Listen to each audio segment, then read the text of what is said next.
Happy Sabbath, everyone. We want to welcome you to the IPR California camp meeting. And this is the third camp meeting in the USA here this summertime. I guess we're into fall now. Welcome.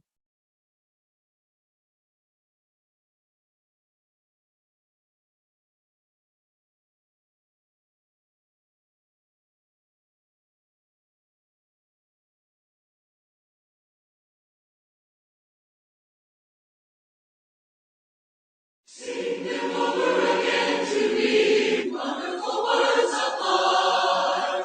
Let me more of their beauty see, wonderful words of God. Words of life and beauty, teaching faith and beauty. Beautiful words, wonderful words, wonderful words of God. Beautiful words, wonderful words, wonderful words of God. Christ the blessed one gives to all, wonderful words of God. Sin who is to the loving call, wonderful words of God. All so freely given, moving us to heaven. Beautiful words, wonderful words, wonderful words of God. Beautiful words, wonderful words, wonderful words of God. Sweetly ever the gospel go, wonderful words of God. All for pardon and peace to all, wonderful words of God. Jesus, only Savior, sanctified forever. Beautiful words, wonderful words, wonderful words of God. Beautiful words, wonderful words, wonderful words of God.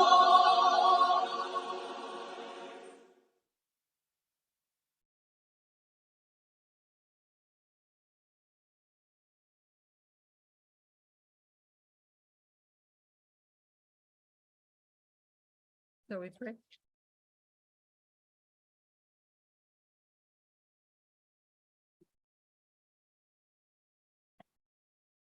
Holy God, we thank you and praise you for the opportunity to meet together internationally as well as face to face in person for the first time in 3 years.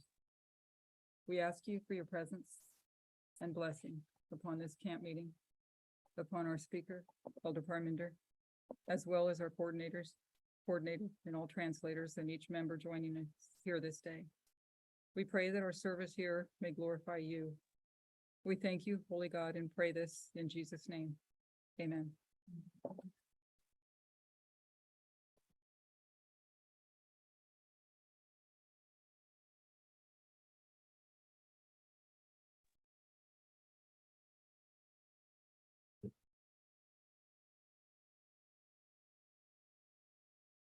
Just want to make sure that my translator can hear me.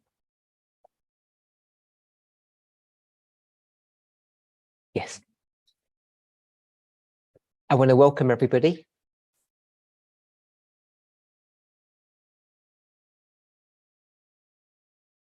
So this is the third and final camp meeting in the United States.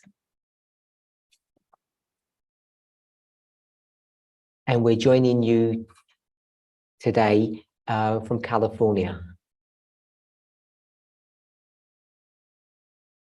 And I know it's Sabbath for some people already, but tomorrow on Saturday Sabbath, we'll have 2 presentations. So there'll be 3 this weekend.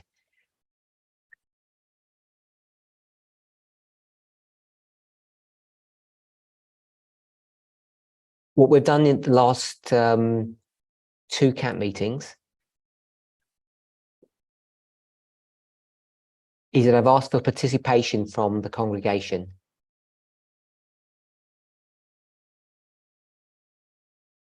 And I know that for people who join online, it can be a little bit frustrating.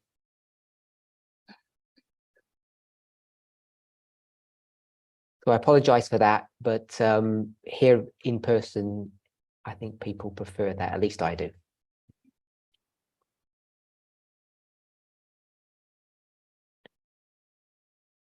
Okay, with that, I'd like to begin. We've already opened with prayer.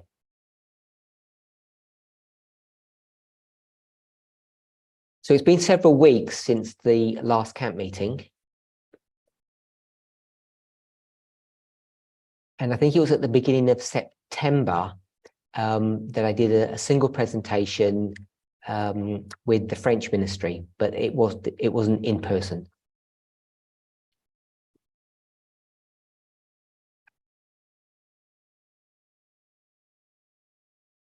So I'd like to ask somebody here, just maybe put your hand up and then you can go to the microphone. What you recall or what you remember from the last camp meeting, which was in Arkansas. Maybe, go ahead.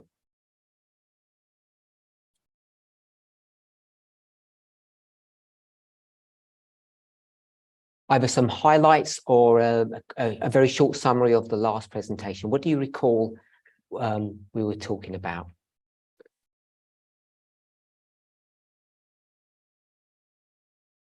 Emmanuel, if you just go to the mic.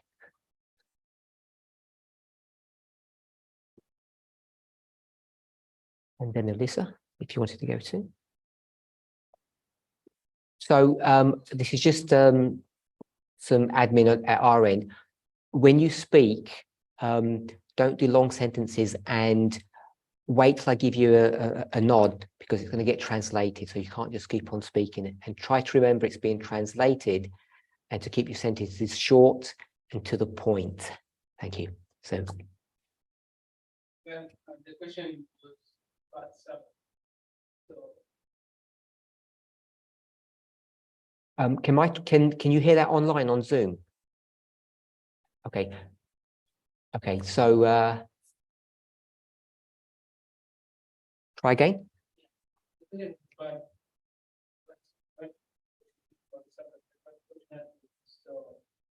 And when we more into that and try to explain that it is not about what people will cover. It is about what are the things that change. So I'm going to stop you there. Can you hear that online?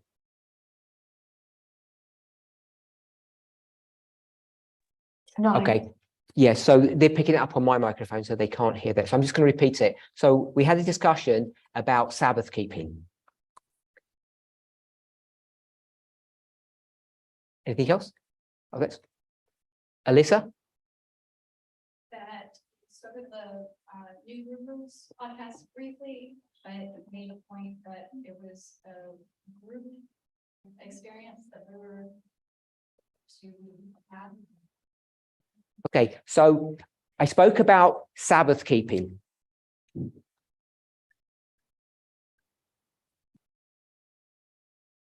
And Alyssa mentioned about a podcast called The New Gurus.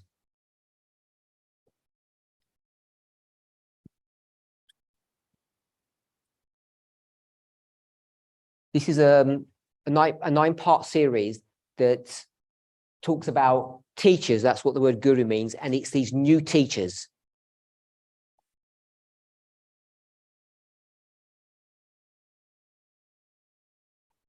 And the point that I wanted us to see about this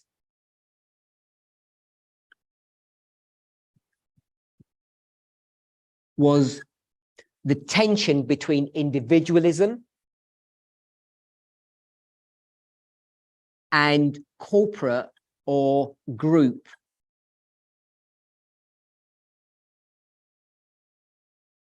As you know, the word guru doesn't just mean teacher, it has a connotation, it's a spiritual teacher.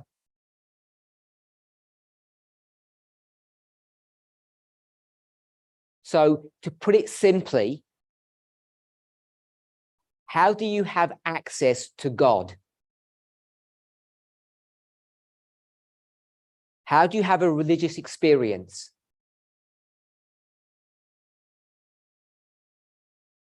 Depending on how you want to frame it, is it acceptable? Is it good or sufficient? Acceptable, good, sufficient.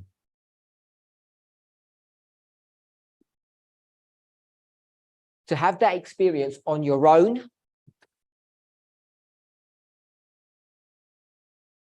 or not just a preference, but are we required to have it as a group experience?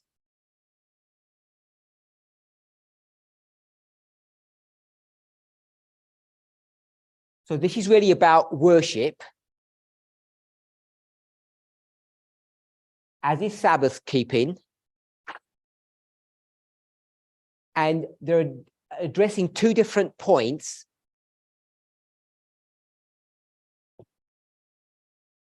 This was addressing the issue of how to keep Sabbath, how to worship God. And this is the same point, but this is discussing the subject of individualism or corporate activity.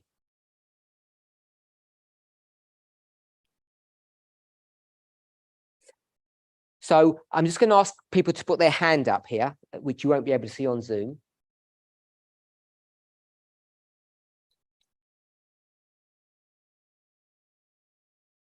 Who of you favor an individual experience, that you can approach God, that you can have a relationship with God, that you can worship by yourself on your own? Who thinks that's... Go ahead.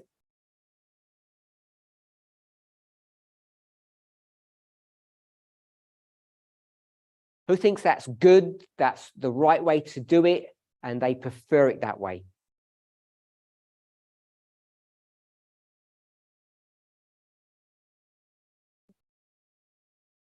Okay, so we've got over 30 people. I think only one or two people put their hands up.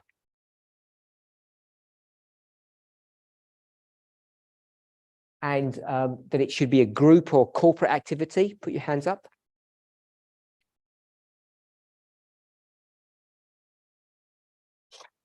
So here in our group, over 90% of the people said that it should be a corporate activity, worship should be.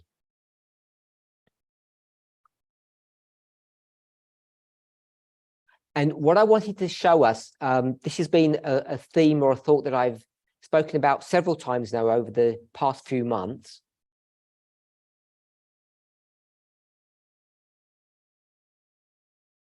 This shift to individualism.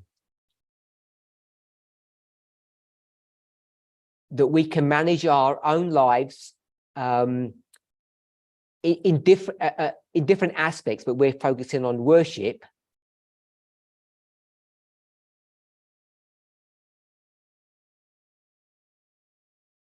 On our own.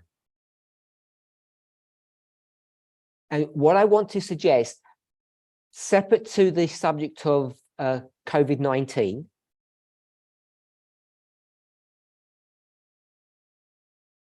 which has weaponized or empowered this concept of individualism,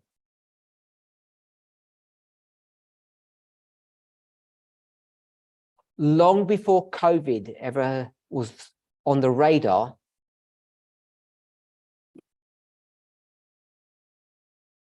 plans were afoot, plans were in progress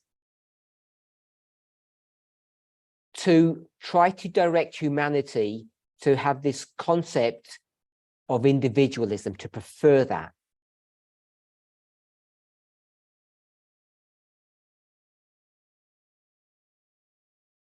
And the thing is, in the scriptures, you will never see that model being introduced. It's always a corporate activity.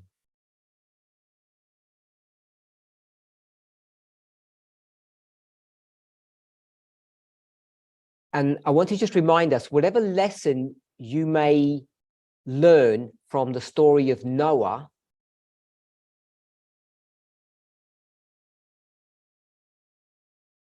was that a story about individualism or a corporate activity?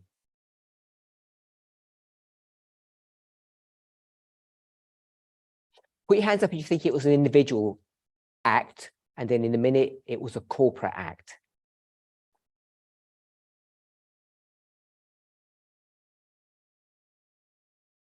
Individual. So I'm going to repeat the question. Just in the story of Noah, it's a story about salvation. Is that story of salvation in a framework of individualism, or is it a corporate activity?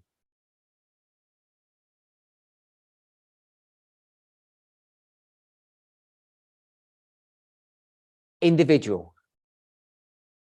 Okay. Corporate. So most people think it's a corporate activity.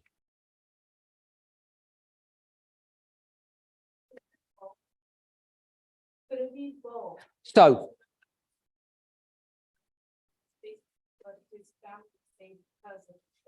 So Victoria says, could it be both?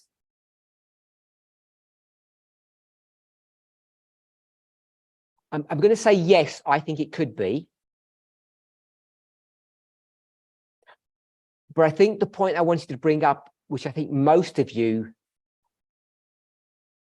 are in agreement with,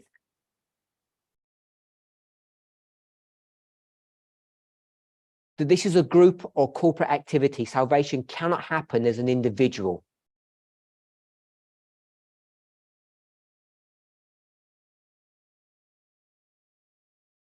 And whatever you may or may not believe about that story, and its application to end-time prophecy, what's one of the most troubling and fascinating aspects of that story for you?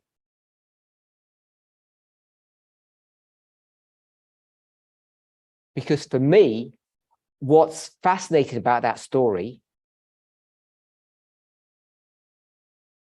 is not how few people get through.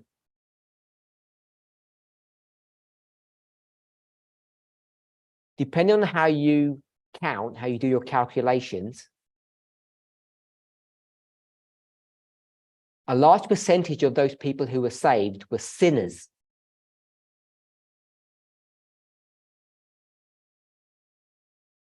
And as Victoria said, salvation couldn't have happened without Noah.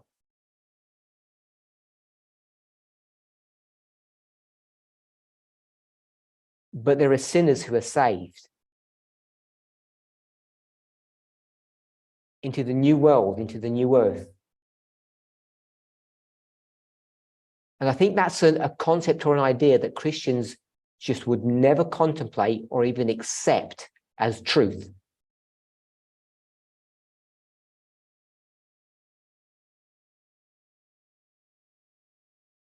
So I don't know what individually you think about that idea.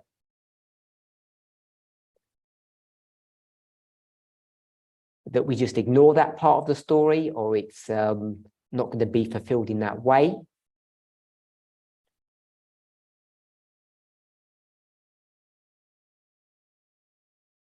Without making any firm conclusions about it, I think there's much more to learn about that aspect of the story as it comes to corporate activity than we perhaps realize.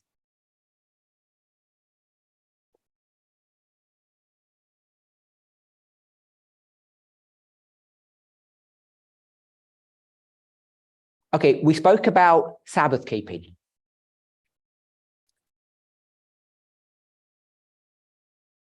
And I was going to say surprising to me, but I don't know how surprising it really was.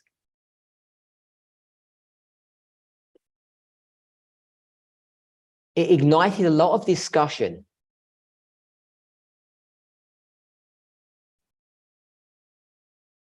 And if you remember, the point that I wanted us to consider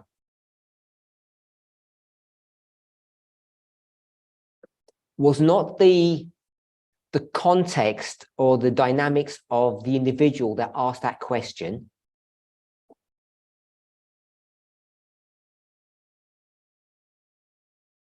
It's not that that person is irrelevant, but I think for our purposes, the reason why they're asking, I don't think it was that relevant to us.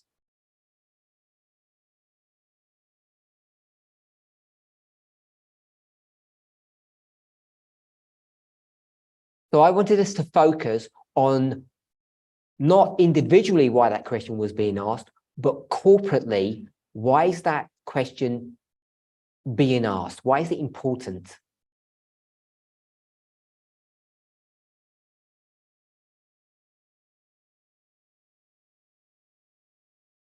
Because I think this movement is in crisis.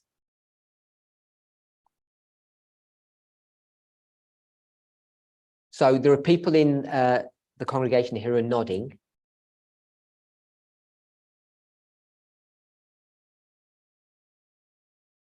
And I don't know why they're nodding, because I don't know what crisis they're thinking we're in.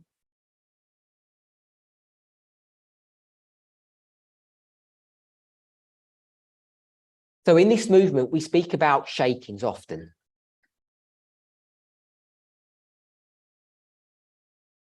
And the shaking, that term, is a spirit of prophecy phrase that Ellen White has given to us.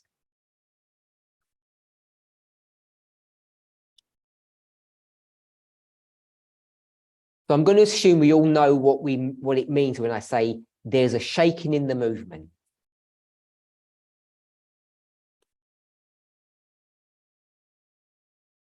So what I'd like for people to do is to go back as far as they can into history. We'll begin at 1989, don't go before that.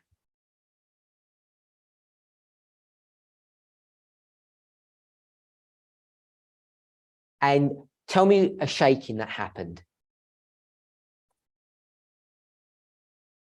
So we'll try to do it in chronological order as best we can. So someone put their hand up where they can think the first shaking that they remember in this movement.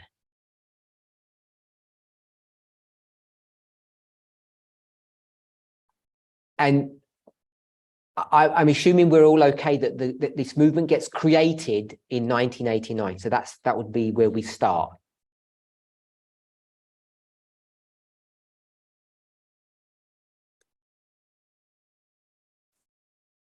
Kathy, give me the year first if you can.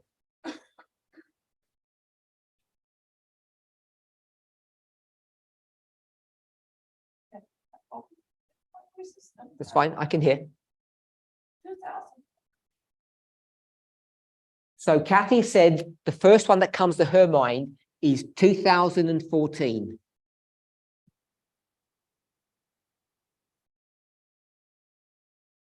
And what was the dynamic of that shaking?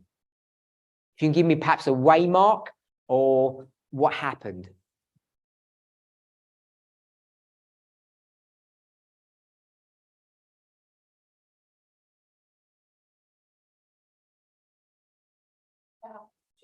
The ministries that had come together with Teach for America.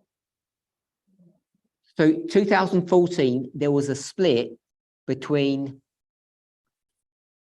we'll just say, Path of the Just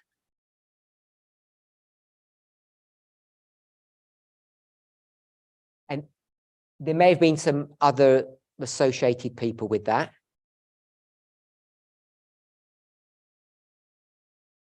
they leave the movement. Kathy, what was the cause of that split?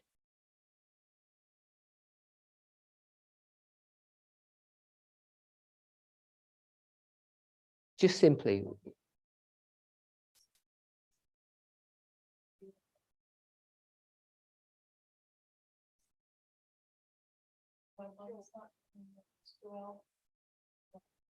So Kathy says it's the book of Joel that did it.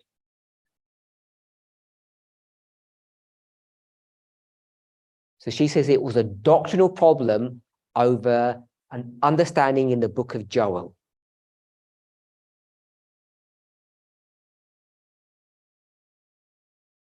Okay, so I'm going to move on. Gloria? Specifically about the locust, did it represent Islam or Or?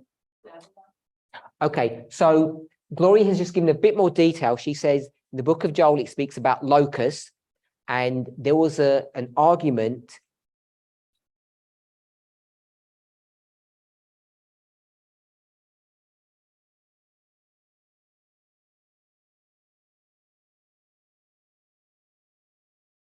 Who the locusts represent, Islam or Babylon?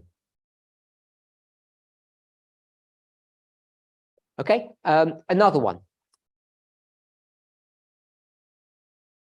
Alison.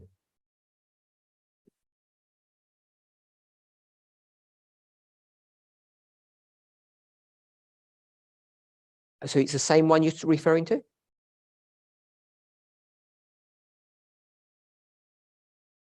Is it the same year? I'm saying, is this?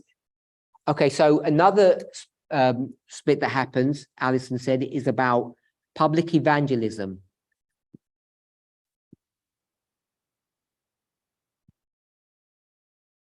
Who left the movement over that, Alison? Who split?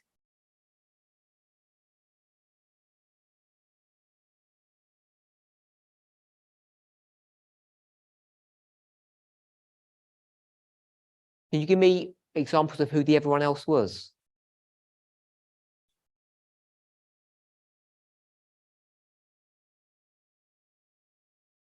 So they're all part of the just people?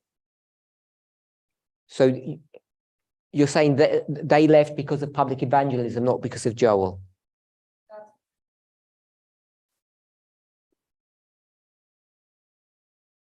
Okay, so Alison says people from Path to the Just split over the book of Joel and also over public evangelism.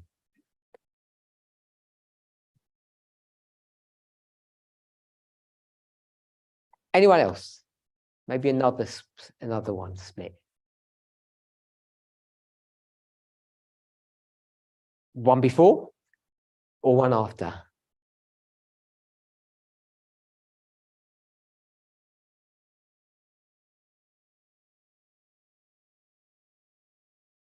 I didn't see who that was, sorry. Oh, 2019?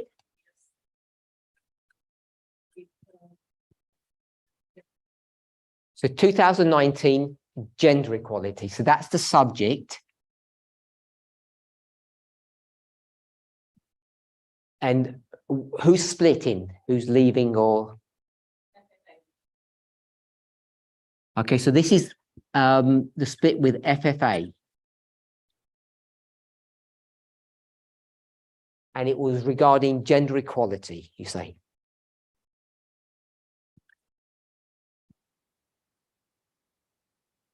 Anyone else? before 2019? I'm not sure of the year, but there was a split over the nature of man. 2017. Okay, so 2017,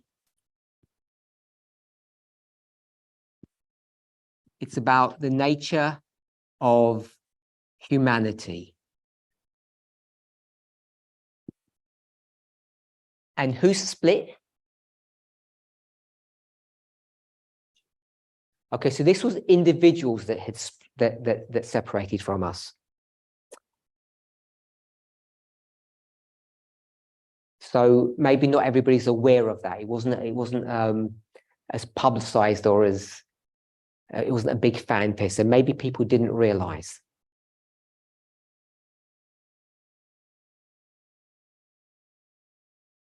Someone say something here? No? Any more thoughts? I'm going to put individuals. How come you didn't put Eatonville?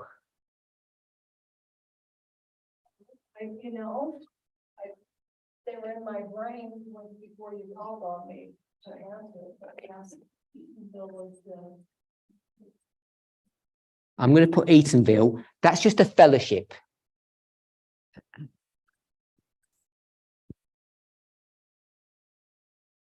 Okay, so we've got 3 so far.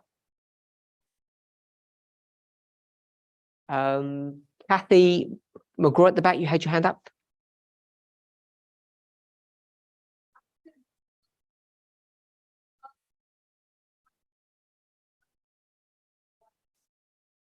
I knew some people left, but that hadn't been. Okay, so we're making it sound bad. It was international. Can't talk about international things in America.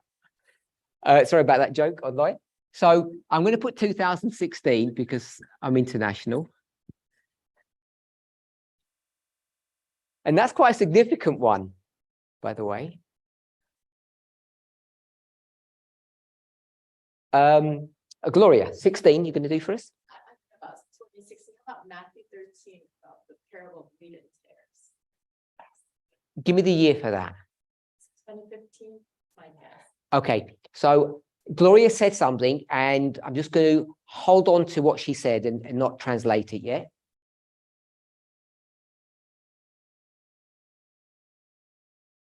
We're going to look at International 16. Alison. Sorry? So I don't think the French ministry split in 16, no.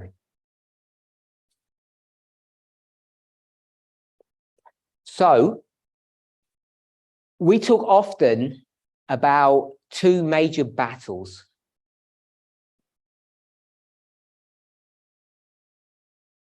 From ancient history.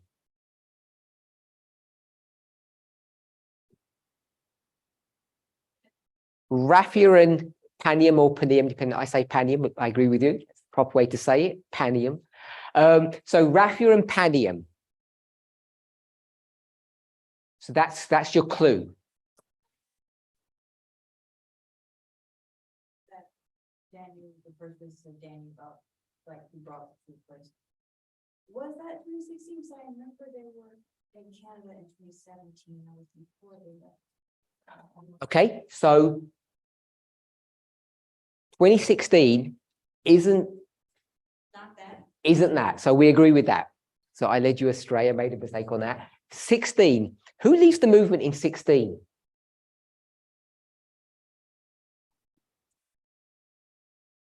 What did you say earlier, Gloria?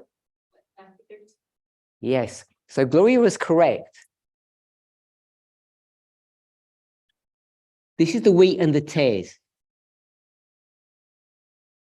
So this comes up at 9/11 in Germany. So that's September. And by December, we've had a shaking over this subject. And who's the casualty?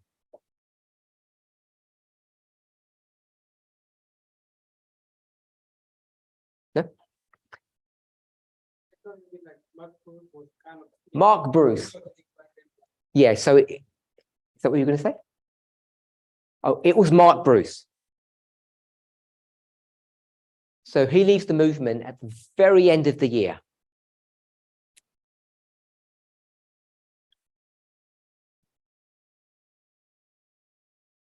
He's not the only one, but he's the sort of the key person because he was the de facto teacher of this movement at that time period. If you were familiar with the activities at FFA. So we'll go on to 2017. Oh, we're here in 2017. So we've spoken about the nature of humanity, Eatonville.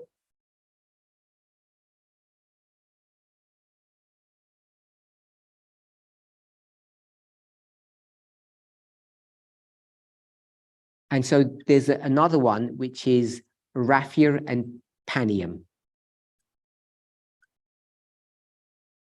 And I think that's 17.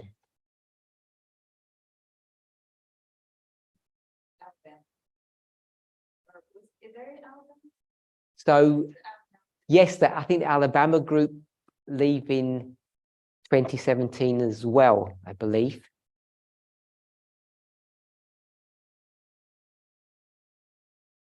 And that's a significant event. And the people who went to the early part of Daniel 11, who I will say discovered this,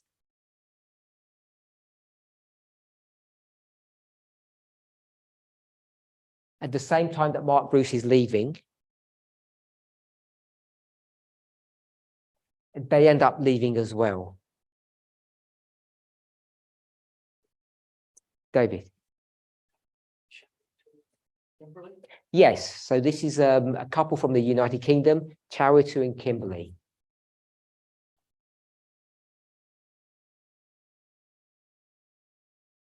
Kimberly, yes. Aaron, you had up ages ago. Which one? Tree of Life, Mark Bruce. So yes, let's put Tree of Life. That's better.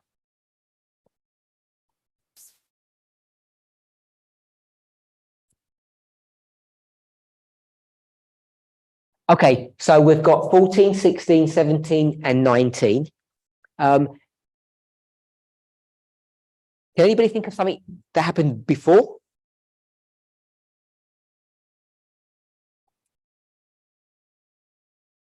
No? Well, it has to do with you. Give us the year. Maybe where an issue of a shaking, I only know it from what it was told, but because of 2012. Okay, so we've got the year 2012. And there's a shaking, and it's me. I don't have a ministry.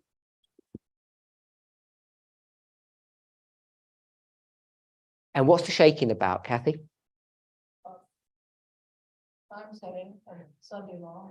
Time setting and Sunday law. Did anybody have their hand up? I wanted to make a comment. Did I miss anybody? Okay, so we've got 2012. This is that's the person, and the subject is the Sunday law, which is 2014, and time setting.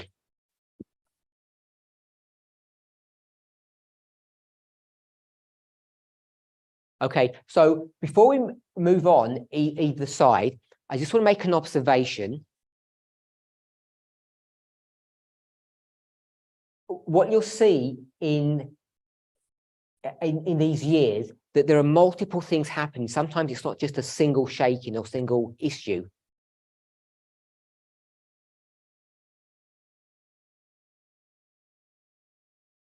And the other thing I want us to point out, which nobody has so far,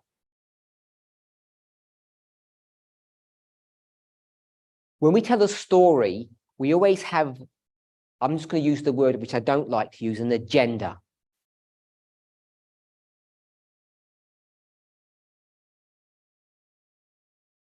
A nicer word would be a perspective. And all of you have been gracious because you've made all of these shake-ins doctrinal. These are all doctrines. I'm not saying we're going to go through this exercise, but it would be very easy for me and many of you to go through each one of these and give me another reason for that shaking. And it has nothing to do with theology or doctrine or prophecy.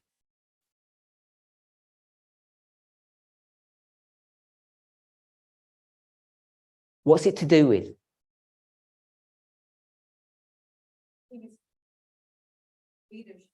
Leadership. Dana said leadership. Anyone else? Christine. Communication. Communication. People don't communicate well.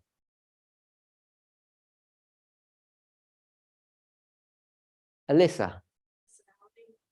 Personalities. People don't get on well together. Penny. Culture. This international thing that we mentioned a minute ago. We spoke about international affairs, which is a cultural issue.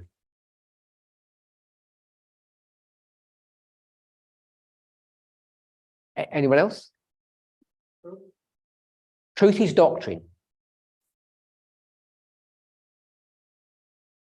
Alison. Pride. Now we're getting in the mud now. Now we're going to start slinging mud. Kathy.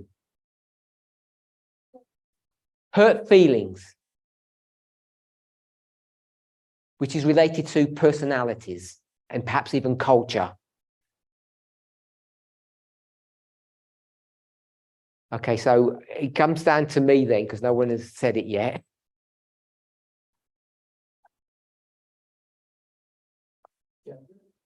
Gender. So why do you say gender? Well, I just remember what other texts said regarding Elder Jeff's comment about why is it she the one who has to be teaching that subject? Okay, so your name, sorry? Well, Bell said that it's about gender because Elder Tess made a comment about something that Elder Jeff had said.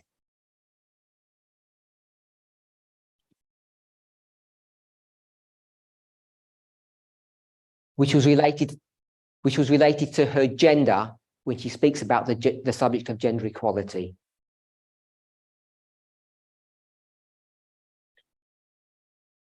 Okay, so for me, a theme that runs through all of this is the M word.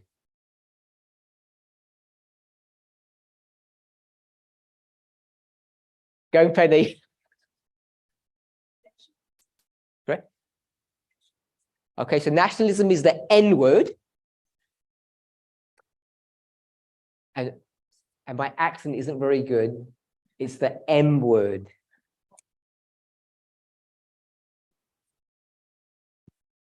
And M stands for money.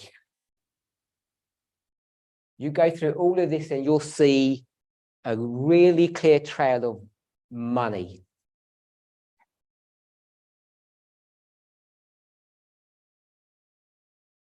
And obviously money comes in different forms. And you can clearly connect, which someone said, power connected to money all the way through this. There's a power struggle going on.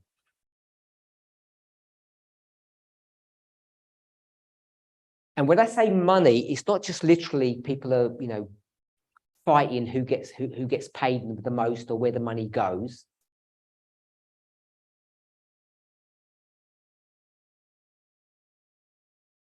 But money is to do with inequality.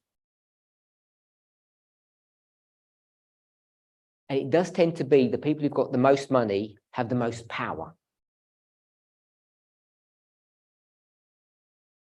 Okay, so the point I want to make is that running through all this, it's not just a doctrinal issue. There's a personal or an interpersonal aspect to all of these shakings.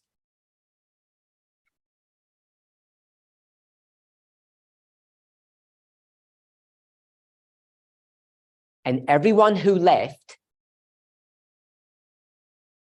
did they say, oh, I'm leaving because I'm wrong? No, they leave because they know they're correct, or they believe. And they said, it's better that I go and have an individual experience than a group one.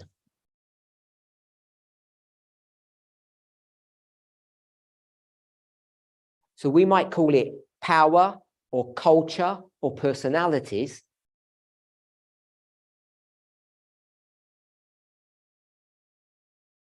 And people might say that they're leaving over doctrine or worship. And I'm not saying that's not true. But what I want us to consider is how far you are willing to go with your neighbor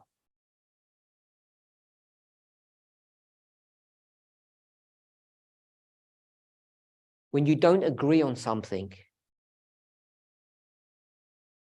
Because what happens in all of these shakings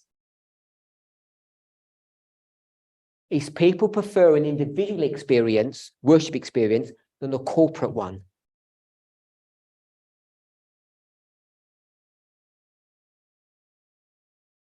And people will argue that they can't sear their conscience.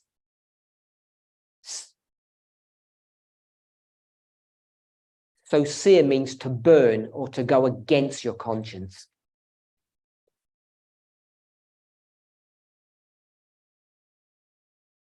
And I want us to realize that you can't separate the personal from what I'm going to call the political.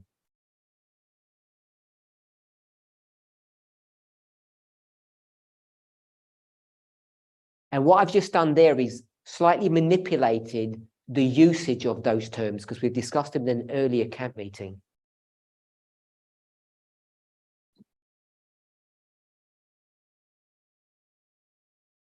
So people split, they separate because they're unhappy. And they're unhappy because they don't agree on the truth.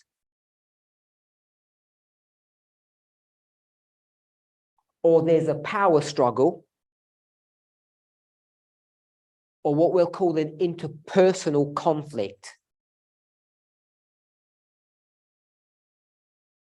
And before you even had that conflict with either a group of people or an individual,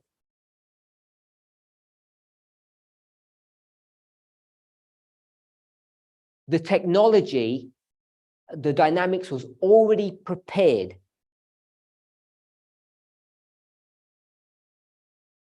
to allow you to go down that individual path.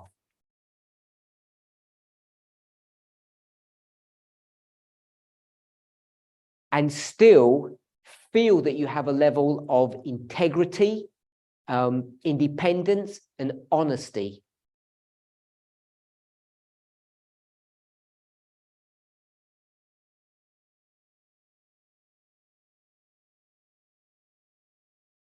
So you believe that you can hold on to the truth by a thread,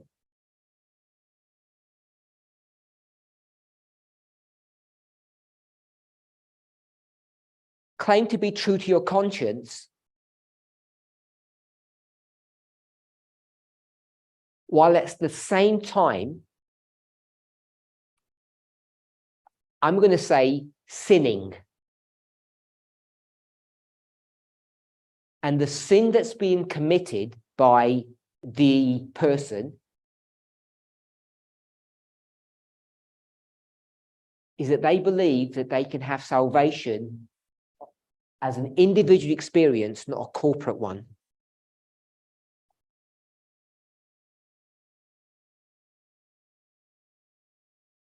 So whether you see it as a political or a prophetic issue,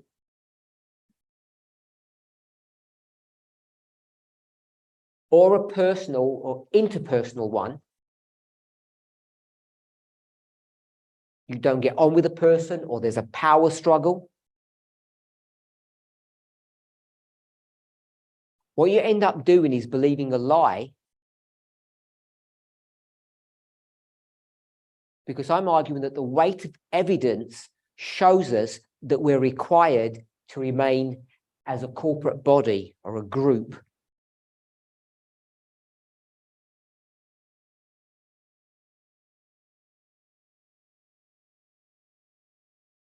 And Satan and Satan's agents are doing all they can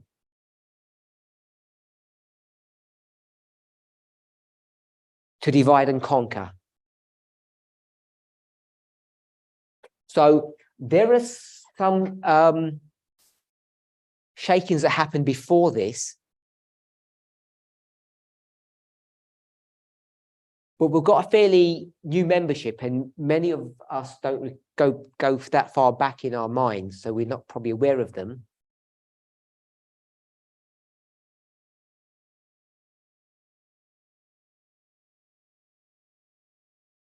But 2012 wasn't the only shaking. There have been others.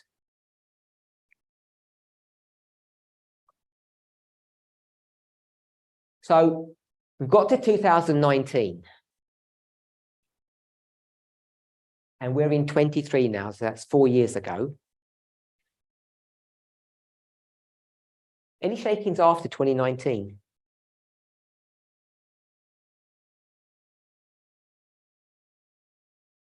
Didn't the Grand Prix? Okay, so someone, so your name again, Phil? Phil said the French ministry split sometime after 2019, which is correct.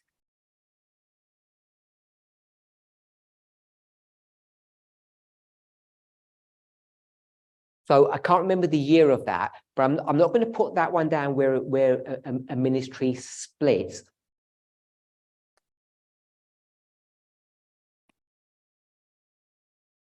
I will, if someone remembers the year, actually, I will put that in.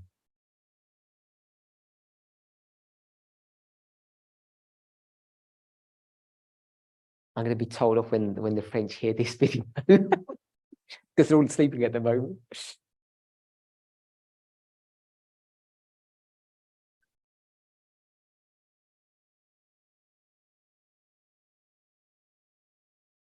So we've given them some. So we're just right in the middle.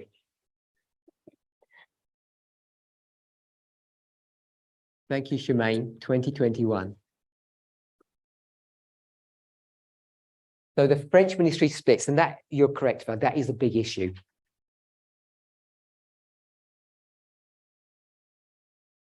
If you go back into that story, it's a story of power, money, and theology.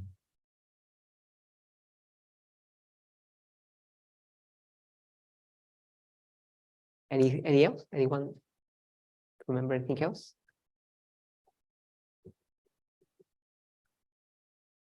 Bob? Wasn't there kind of a cultural split over the issue of dowry and all of that as it was shaking out? You know, everybody trying to understand that that's not part of equality. So I'm going to say in a sort of a general aspect, perhaps from 20 to 22, Elder Tess in her presentations is dealing with this subject,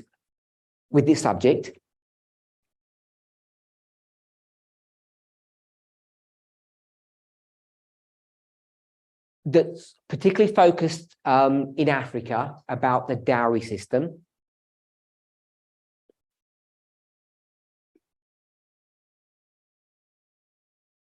But I don't think there's actually a shaking that happens. No one, individuals might leave, but there's no group of people that leave over that subject, really.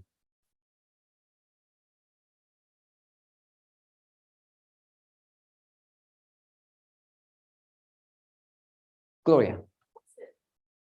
Woman wearing pants. So Gloria said, what about women wearing pants or trousers?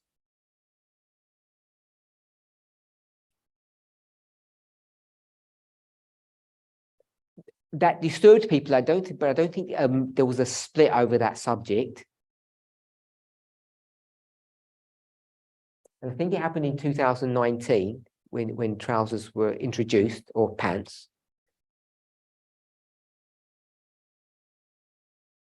And I think most men and women accepted that, except a few individuals perhaps.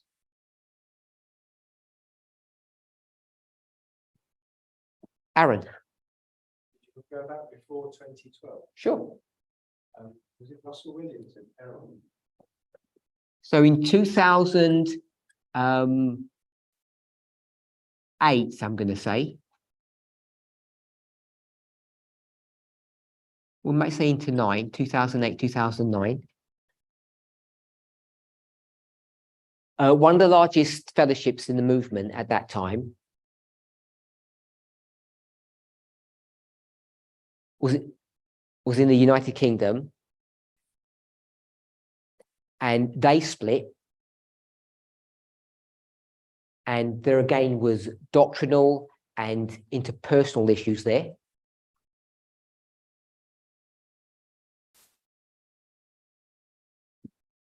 And also around the same time, we lost a large contingent of people from South America.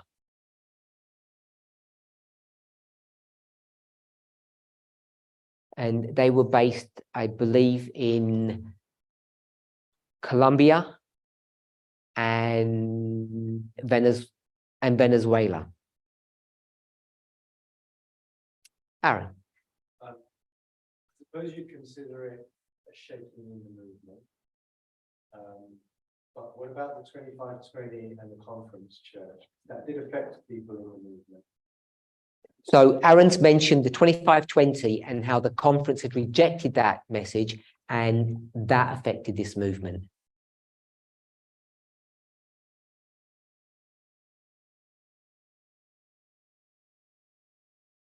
What year do you want to put for that? I think it was around 8-9 started. And we got this fellowship on that in 2012. So I've got a UK, Colombia, and I've got the 2520.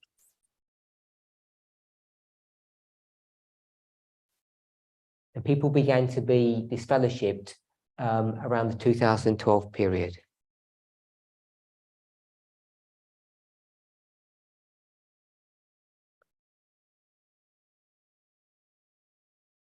Okay, so I want to ask a question now.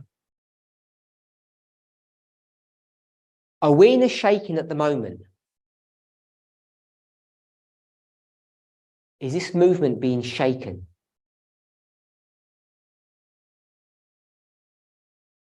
Donna, what do you think?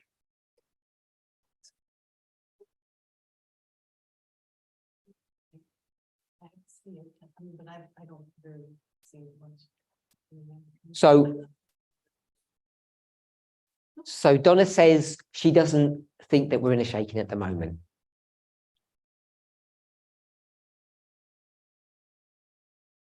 Larry.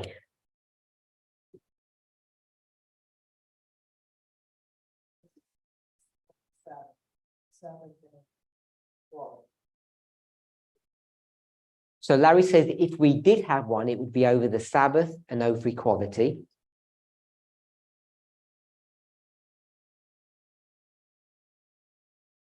I take it that means you can't see one.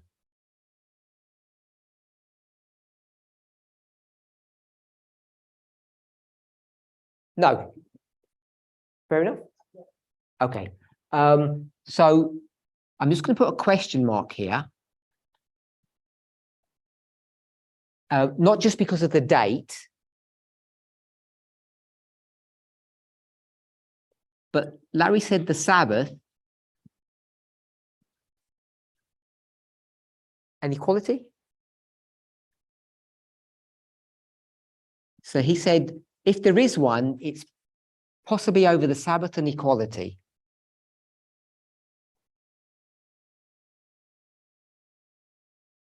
but he can't see one either.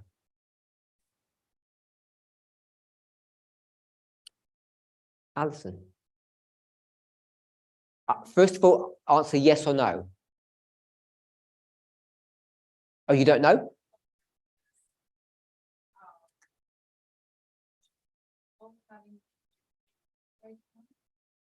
Or being affected.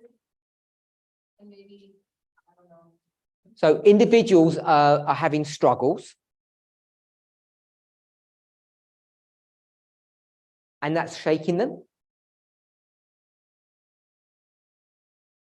I just want to remind us, when we talk about a shaking, it means a separation. So they're leaving the movement because of some issue.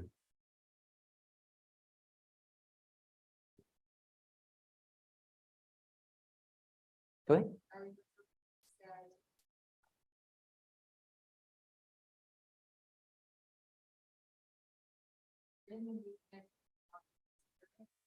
They don't, they've already left. Emotionally, I'm here. They're still on. Okay, so Alison is going to say that I said,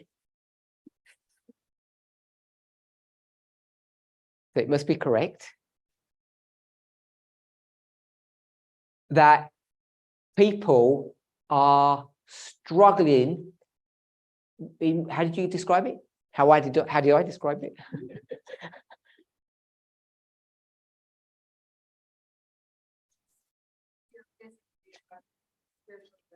So she said, I mentioned this idea that people are here physically, but emotionally, spiritually, mentally, they're in a different place.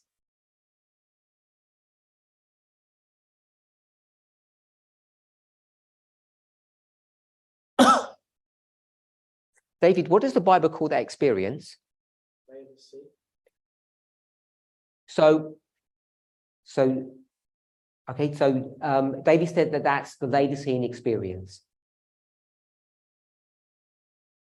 Here in body, but not in spirit.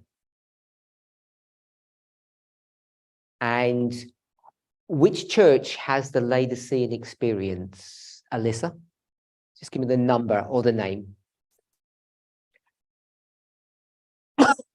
7.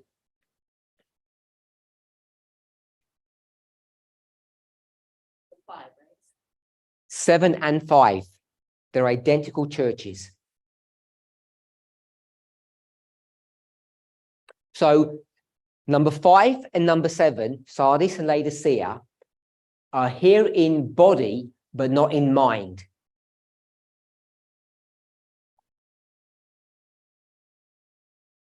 And both Alison and myself said that's a definition, apparently, of shaking.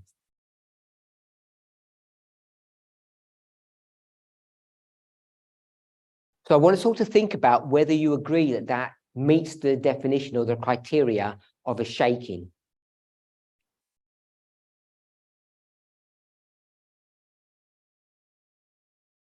Gloria. There's the shaking of a radical feminist. So Gloria said there's a shaking over the subject of radical feminism in this movement.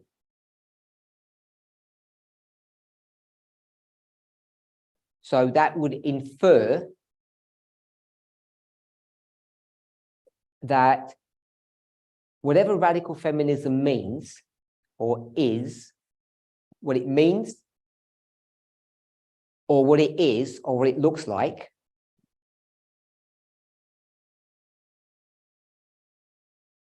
Gloria and I would disagree.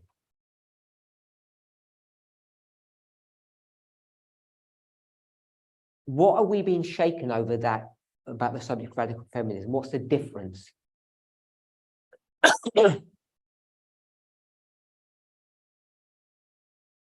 Why do you like it and why don't I like it? What's the shaking?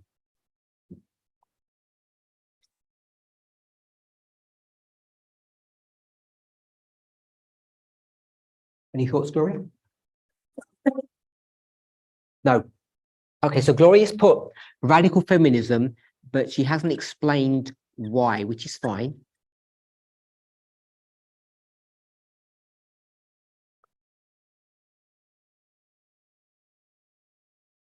Kathy. kind of want to go back to Larry's question. Sabbath and equality, or we can even throw radical feminism in that, because I think we're being shaken over that. These are what you've been talking to us about. So Kathy has said she wants to go back to what Larry and Gloria said. And Kathy says we are being shaken over the subject of the Sabbath, equality, and radical feminism. And if I understood her correctly, she says the evidence for that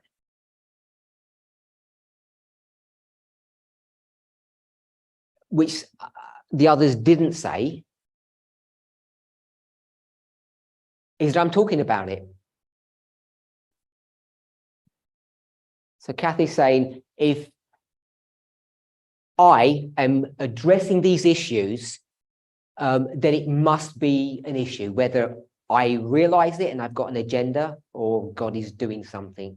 However it's working, because it's being spoken of, it must be a subject of a shaking.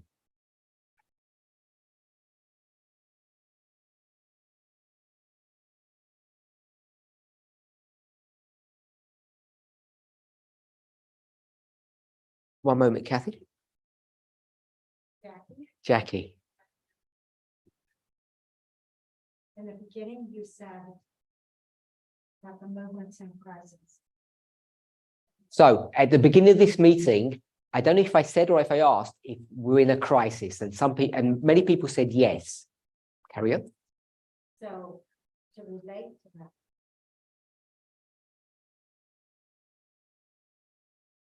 Right. What we're saying right now. Sorry. What's being said right now is relating to that crisis. So what we're discussing now, Jackie has said, is fleshing out or describing what that crisis is.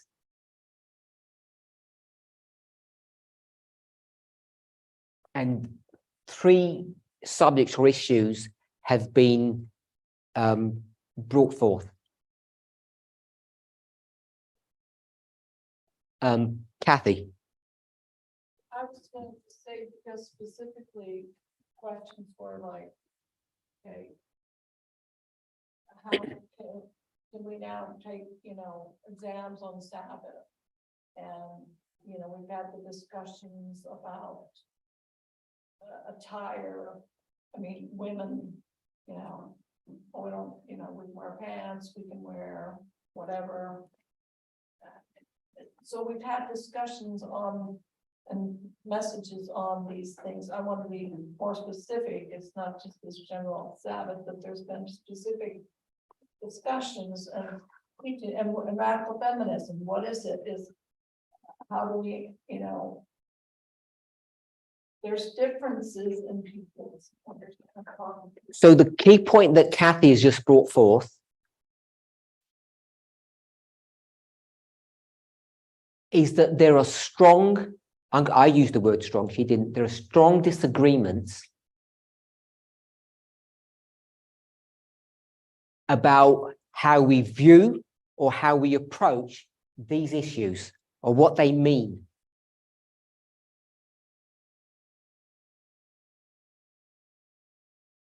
And what I said earlier on, I want to just cycle back to. It's not just theology or doctrine. There's an interpersonal aspect. And that overlays upon this subject here about the new gurus. I'm going to say the creation of the iPhone, and you'll remember that story. The tension between individualism and corporate activities.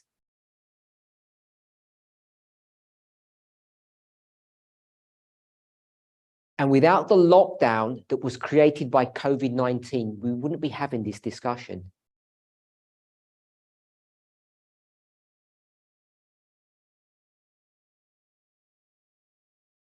because I'm going to call it the agenda, which is not fair. Of all these gurus that have allured society or humanity to have an individual experience over a corporate one,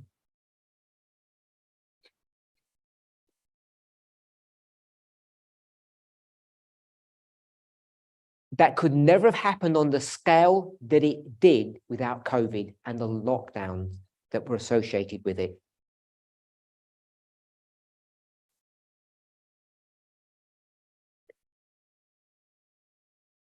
And this movement has become a victim of that.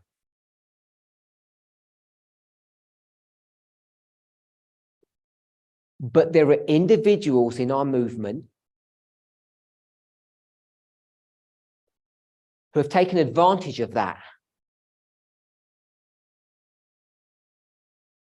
Advantage of the phenomena or the situation that confronts humanity,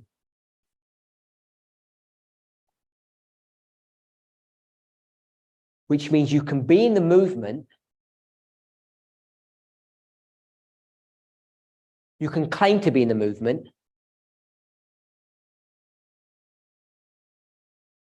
and at the same time, just have an individual experience.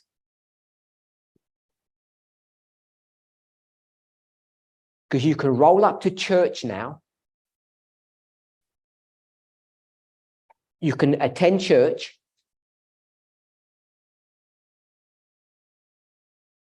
in your pajamas, because we have that ability to do it now. So we can claim or pretend to have a corporate experience when it's actually an individual one, because we're all doing our own thing.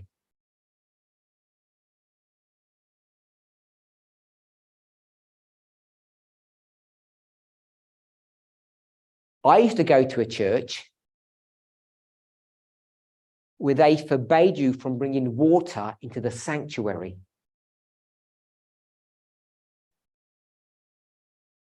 And now we have people having breakfast in the sanctuary.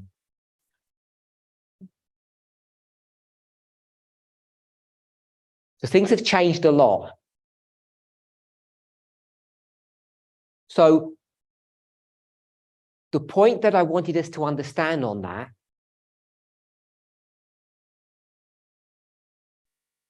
people who have differences with their neighbors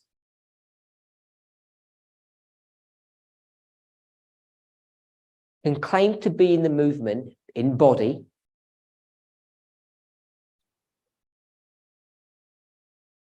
but I question whether they're actually in the movement in the spirit.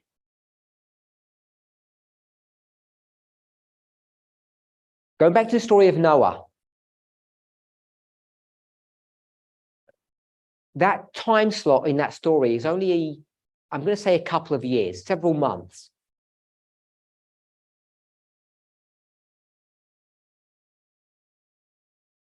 I'm going to say sons in general. We might just pick on one of them.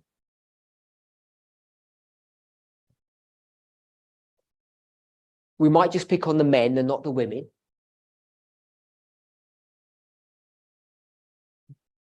But do you think they all became sinners when they entered into the new world?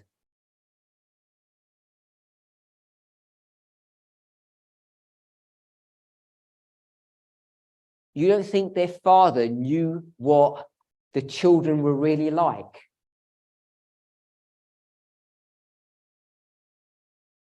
These people are hundreds of years old. I don't know how, I can't remember how old they were, but they're not teenagers. The parents or Noah knew what his sons were like.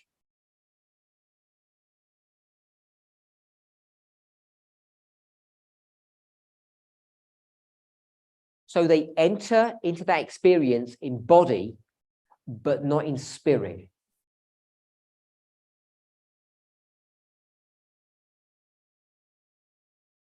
So the reason why we've discussed that point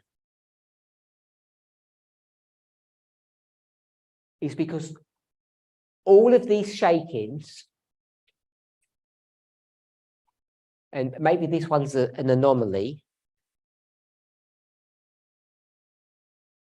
but all these shakings were both in ideology and physically. People split, people left. We no longer see them.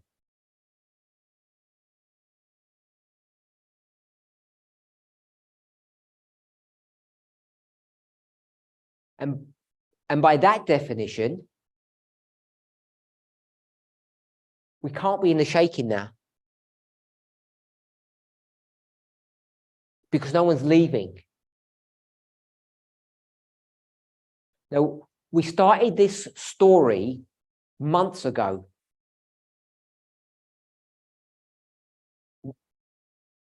With this podcast. And slowly but surely, I'm going to say we've either come to the stage or we're getting to the place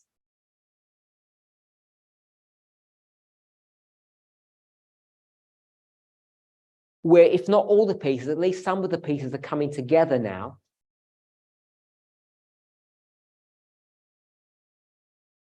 Because once we take this idea about individual and corporate experiences,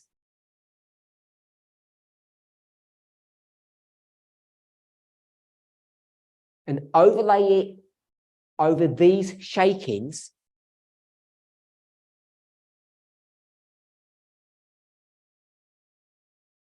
compare, contrast, and combine. Remember, we do combine lines together. We do combine thoughts. 1 + 2 = 3.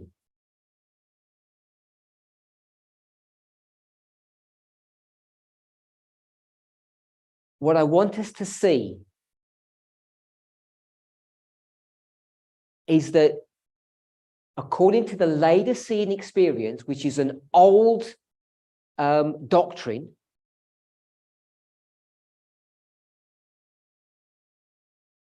that you can be in a place in body, but not in spirit.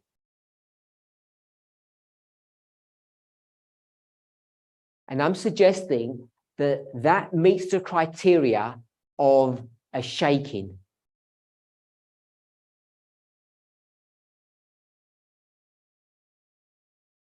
Because a shaking is a separation.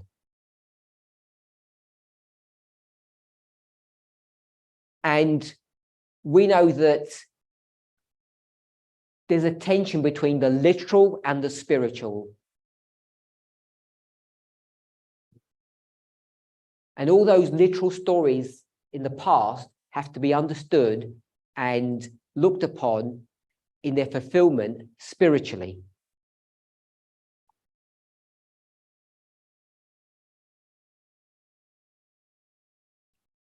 So when Larry and Gloria and Kathy said, we're in a shaking and it's at least to do with these 3 issues,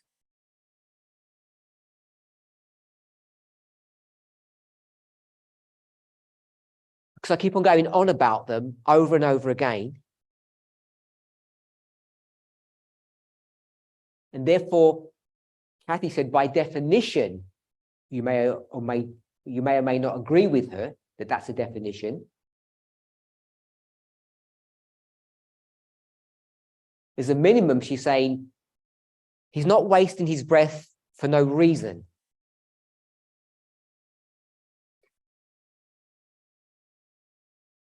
So what I want us to see is that we're in a full-blown shaking. We might call it a crisis. But it looks and feels different to all of these ones.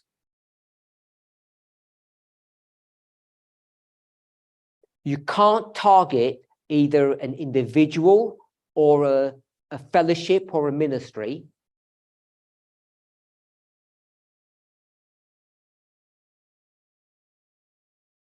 Say we had a fight with them and they left.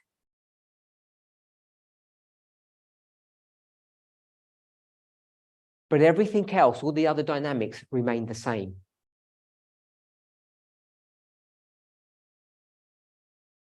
And remember, I'm saying that money is power.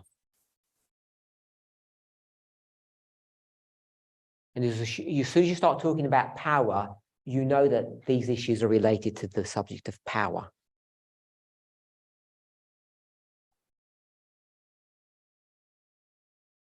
So as we close, I want us to go away this evening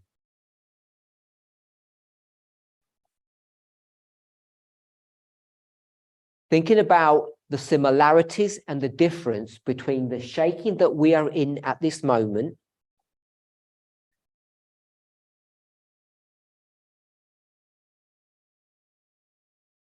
and all these other ones. So no one's used the word enemy,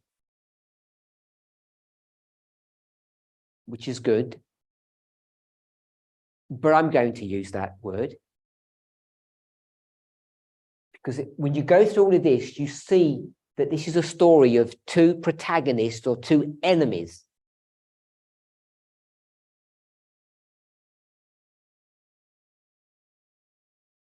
And the difference between all of these is that now the enemy is within the gate.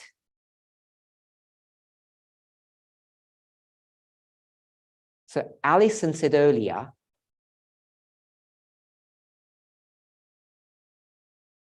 you might be here in body, but your mind is somewhere else.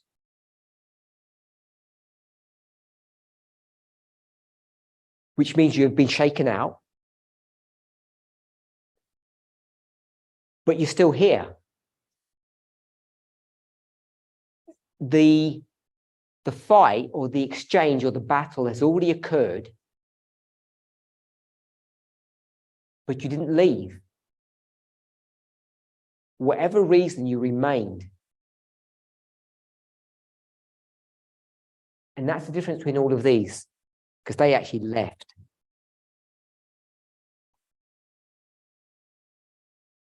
And that's why this one is harder to identify. And perhaps we think, I can't see any shaking. I can't see a real crisis.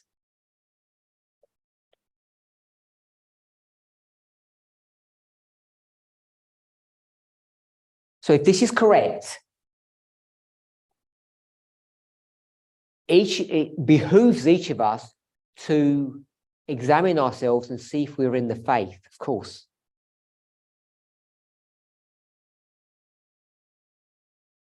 If we're here only in body, but not in spirit.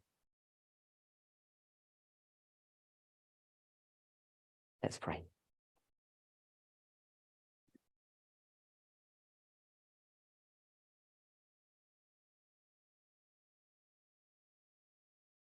Holy God, we thank you that we have the gift of life, the opportunity to choose between what is right and what is wrong. And that, like you, we have the power of choice. The choice to do what Cain did, go into a path, into a land of his own choosing,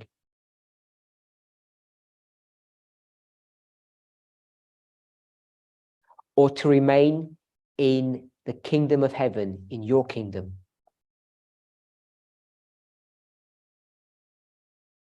As each of us departs today,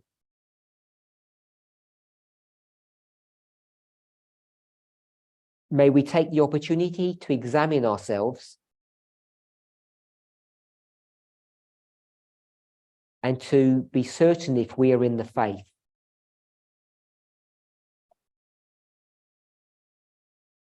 Which can no longer be marked by our physical presence, but by our mental, emotional, and spiritual presence.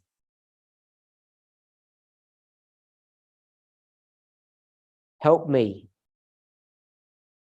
help each of us to be in the faith.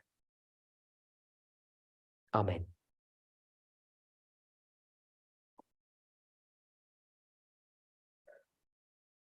Thank you.